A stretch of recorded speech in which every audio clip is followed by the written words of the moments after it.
ওয়াবুকাউল ওয়ালিদাইনি মিনাল উকুক, পিতা মাতার সাথে নাফরমানি করে তাদের চোখ দিয়ে পানি বের করানো।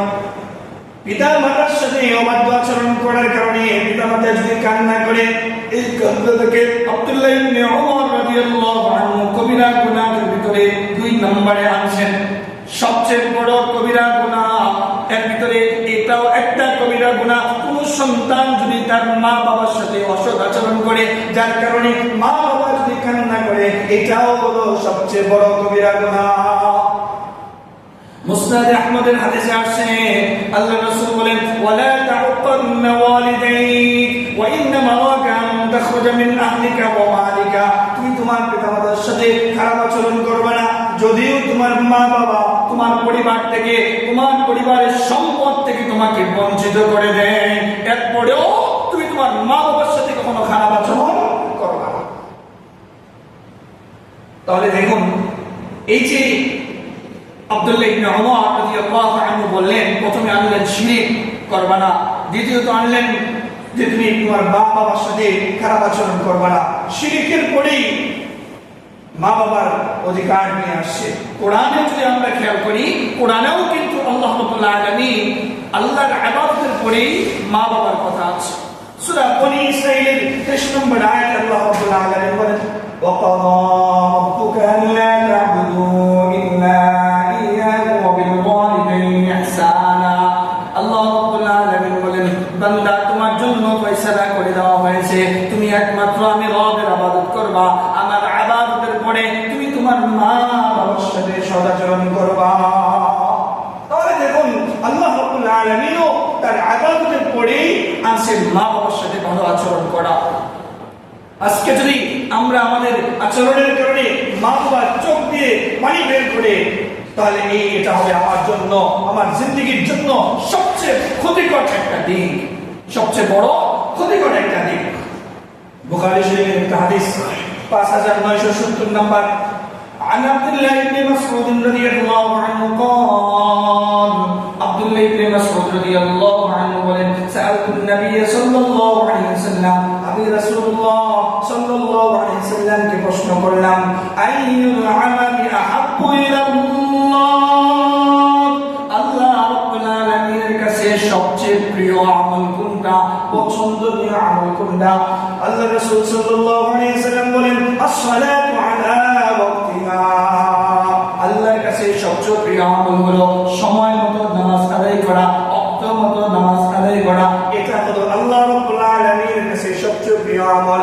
আব্দুল্লাহ ইবনে মাসউদ রাদিয়াল্লাহু আনহু প্রশ্ন করলেন, তুম্মা ইয়া রাসূলুল্লাহ, এরপর সবচেয়ে বড় আমল কোনটা, এরপর সবচেয়ে পছন্দনীয় আমল কোনটা?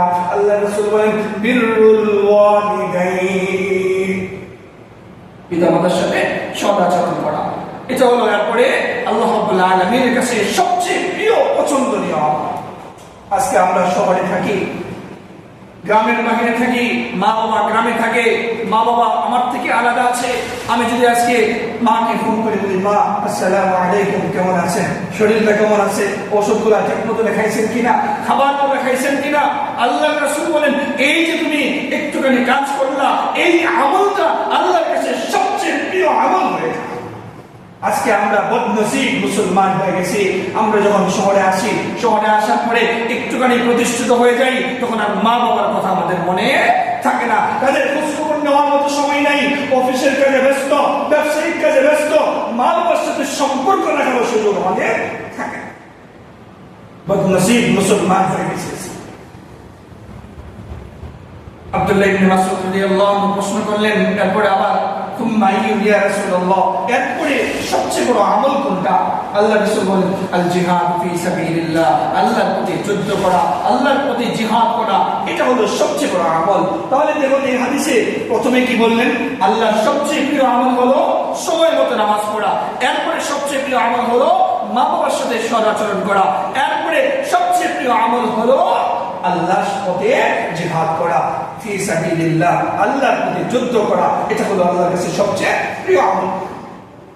বুখারী শরীফের 5971 নম্বর হাদিস, عن ابي هريره رضي الله عنه قال جاء رجل إلى رسول الله صلى الله عليه وسلم হযরত আবু হুরায়রা রাদিয়াল্লাহু আনহু থেকে বর্ণিত তিনি বলেন একজন ব্যক্তি রাসূল আকরাম সাল্লাল্লাহু আলাইহি ওয়াসাল্লামের কাছে আসলেন এসে বললেন ইয়া রাসূলুল্লাহ মান আহাক্কু বিহুসনি সাহাবাতি ইয়া রাসূলুল্লাহ আমার থেকে সবচেয়ে ভালো ব্যবহার পাওয়ার অধিকার কে রাখে আমি কার সাথে সবচেয়ে ভালো ব্যবহার করব রাসূলুল্লাহ সাল্লাল্লাহু আলাইহি ওয়াসাল্লাম বলেন তুম্মা রাসূলুল্লাহ সাল্লাল্লাহু আলাইহি ওয়াসাল্লাম বলেন উম্মুকা তুমি তোমার মার সাথে ভালো ব্যবহার করো তুম্মা ইয়া রাসূলুল্লাহ এরপর কার সাথে রাসূল বললেন উম্মুকা আবার প্রশ্ন করলেন তুম্মা এরপরে কার সাথে রাসূল বললেন উম্মুকা চতুর্থবার যখন প্রশ্ন করলেন তুম্মা ইয়া রাসূলুল্লাহ এরপর কার সাথে আমি ভালো আচরণ করব আল্লাহ রাসূল বলেন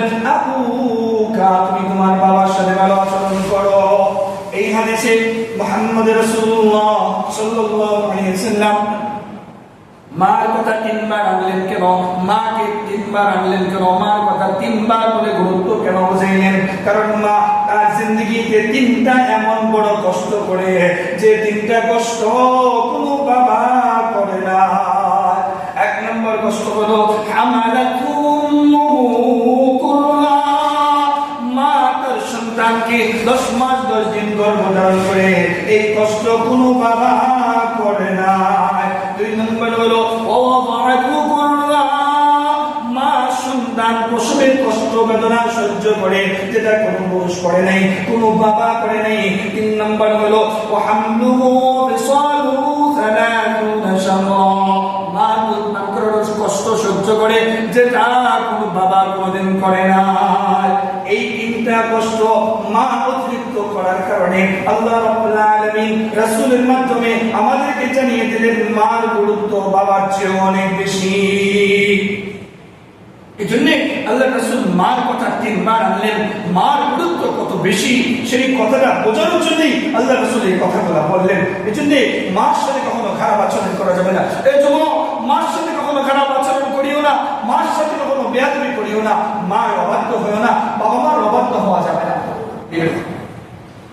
বুখারী শরীফের আরেকটা হাদিস 5973 নম্বর عن عبد الله بن عمرو رضي الله عنهما قال عبد الله بن عمرو رضي الله عنهما قال رسول الله صلى الله عليه وسلم لا يلعن الرجل والديه আল্লাহ রাসূল সাহাবায়ে কেরামদেরকে ডাক দিয়ে বলতেছেন ও আমার সাহাবীরা শুনে নাও তোমরা যেন তোমাদের মা বাবাকে অভিশাপ দিও না মা বাবাকে অভিশাপ দিও না মা বাবাকে অভিশাপ দিও সাহাবায়ে কেরাম প্রশ্ন করলেন কিলা ইয়া রাসূলুল্লাহ ওয়া কাইফা ইয়ালআনু রাজুলু ওয়ালিদাইহি মানুষ কিভাবে মা বাবাকে অভিশাপ দেয় মানুষ কিভাবে মা বাবাকে অভিশাপ দেয় রাসূল সাল্লাল্লাহু আলাইহি ওয়াসাল্লাম বলেন শোনো ইয়াসুবুর রাজুলু আবার রাজুলি ওয়া ইয়াসুবু আবাহু ওয়া ইয়াসুবু উম্মা কোন ব্যক্তি আরেকজন ব্যক্তির মা বাবাকে গালি দেয় ওই ব্যক্তি তার মা বাবাকেও গালি দেয়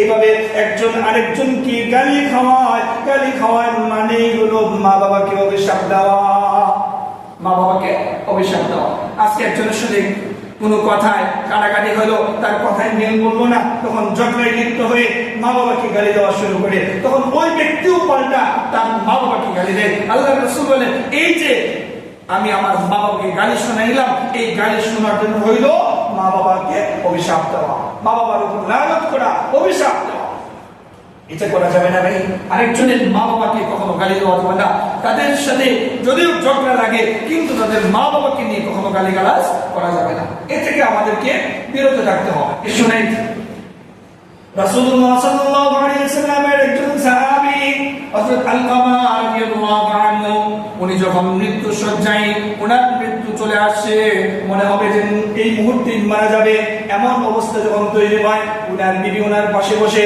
বলতেছে স্বামী বলেন লা ইলাহা ইল্লাল্লাহ এই কথা যখন বারবার বলতেছে সে বলার চেষ্টা করতেছে কিন্তু জবান দিয়ে কালিমা বের হয় না একটা পর্যায়ে তার বিবি দৌড়ে গেলেন রাসূলের কাছে ইয়া রাসূলুল্লাহ আপনার সাহাবী আলকামা তার জবান দিয়ে কালিমা বের হয় নাই সে মৃত্যু শয্যায় আছে যে কোনো মুহূর্তে সে দুনিয়া থেকে বিদায় নেবে কিন্তু তার জবান দিয়ে কালিমা বের হইতেছে না রাসূলুল্লাহ সাল্লাল্লাহু আলাইহি ওয়াসাল্লাম জিজ্ঞাসা করলেন তার মা বাবা জীবিত আছে কিনা।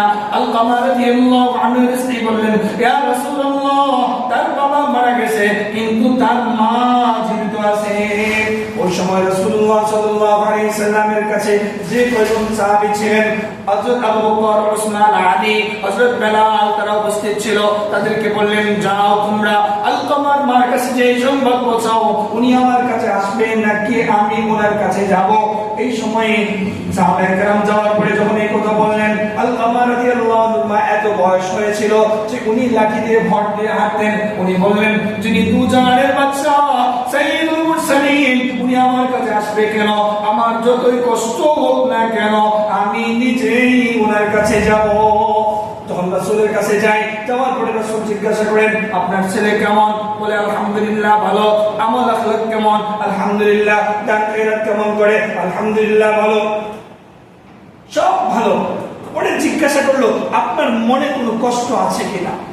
আলকামা রাদিয়াল্লাহু আনহু বলল যে আমার মনে একটুখানি কষ্ট আছে। কি কষ্ট? যে আমার সন্তান বিবাহ করার আগে আমাকে যতটুকু মহব্বত করত, যতটুকু ভালোবাসতো, বিবাহ করার পরে এর ভিতরে কিছুটা কমে আসছে, এই কারণে আমার মনে একটু কষ্ট আছে। এই কথা শোনার সাথে সাথে রাসূল সাল্লাল্লাহু আলাইহি ওয়াসাল্লাম উপস্থিত সাহাবায়ে কেরামদেরকে বললেন, যাও তোমরা যাও লাকড়ি নিয়ে আসো। আর কয়েকজনকে বললেন, তেল নিয়ে আসো। আলকামার মা জিজ্ঞাসা করলেন, ইয়া রাসূলুল্লাহ, এগুলা দিয়ে কি করবেন? আল্লাহর রাসূল বলেন, আপনার সন্তান আপনার সাথে বেয়াদবি করেছে, এজন্য জাহান্নামের আগুনে পড়তে হবে।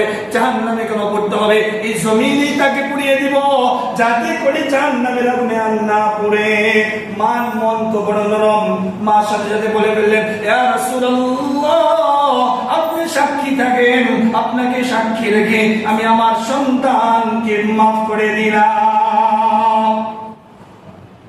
আজকে দেখেন আমাদের সমাজে আমরা মা বাবার সাথে কত খারাপ আচরণ করি, মা বাবার সাথে কত খারাপ আচরণ করি।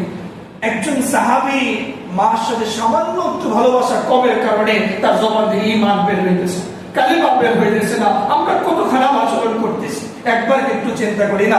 এই মা যদি অসন্তুষ্ট হয়ে যায় তাহলে আমাদের কি অবস্থাটা হবে? আমাদের তো জাহান্নাম অবধারিত হয়ে যাবে, জাহান্নাম। আল্লাহর রাসূল বলেন, উমা জান্নাতুকা ওয়া হুমা নারুকা, এই মা বাবাই হলো তোমার জন্য জান্নাত, আমার এই মা বাবাই হলো তোমার জন্য জাহান্নাম। মা বাবা থাকতে তাদের কদর আমরা করি না। মা বাবা যখন মরে যায়, দুনিয়া থেকে বিদায় নেই, তখন বড় আফসোস করে, হায় হায় কি করলাম। এই জন্য আপনাদের হাতে ধরি, পায়ে ধরি, মা বাবার সাথে কখনো বেয়াদবি করবো না।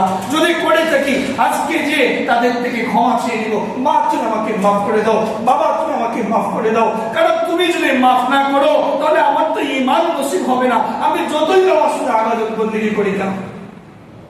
এই জন্য ভাই মা বাবার সাথে ভালো আচরণ করার চেষ্টা করবো। তো বলতেছিলাম